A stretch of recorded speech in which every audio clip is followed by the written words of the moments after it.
Assalamualaikum warahmatullahi wabarakatuh. Perkenalkan, nama saya Aulia Hervina Purwanti dari SMK PGRI 2 Palembang. Saya kelas 10 TKJ 3. Saya akan menjelaskan cara merakit komputer.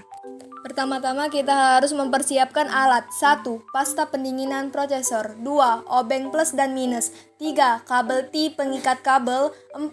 Pisau cutter. 5. Baut casing. 6. Baut motherboard. 7. Baut hard disk. 8. Baut power supply. 9. Power supply. 10. Hard disk. 11. Motherboard. 12. Memori RAM. 13. Prosesor. 14. Kabel SATA hard disk. 15. Heatsink kipas prosesor. 16. Monitor. 17. Casing. Cara pemasangan. 1. Memasang prosesor. Buka pengait dari prosesor dan kemudian ditarik ke atas. Kita tekan di ujung sampai besinya terbuka. Setelah terangkat, perhatikan segitiga di atas prosesor.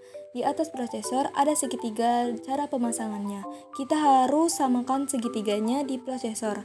Dan motherboard jika sudah di bagian ujung di kiri dan kanan, seperti pembatas berfungsi untuk menjaga prosesor agar tidak goyang ke kanan dan ke kiri. Kemudian kita tutup prosesornya dan kunci pengaitnya.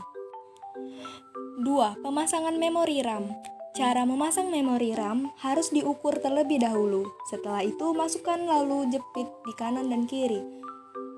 Pemasangan RAM pun selesai. 3. Pemasangan baterai CMOS. Yang perlu diperhatikan adalah bentuk positif ada di atas. 4. Pemasangan heatsink atau pendingin prosesor. Kita harus tarik pengaitnya ke atas terlebih dahulu agar pengaitnya tersebut bisa masuk ke dalam motherboard. Kita harus memberikan pasta sedikit saja dan jangan terlalu banyak, dan kemudian setelah dikasih pasta, kita taruh di motherboardnya dan akan kita pasang, masukkan pengaitnya ke dalam motherboardnya. Rekatkan ke dalam supaya bisa masuk, kemudian kita putar menggunakan obeng yang ujungnya minus, lalu putarkan agar pengait tersebut merekat ke motherboard. Selanjutnya, pemasangan soket kipasnya ke motherboard. 5. Pemasangan power supply. Masukkan komponen ke power supply, mengaitkannya dengan baut power supply. 6. Setelah selesai dibaut, selanjutnya kita akan memasang batch panel dalam casing. 7. Selanjutnya adalah pemasangan kabel front panel. Masukkan kabel audio ke motherboard. 8. Pemasangan motherboard. Ke dalam casing kita harus memperhatikan tempat bautnya dan kita kencangkan baut tersebut.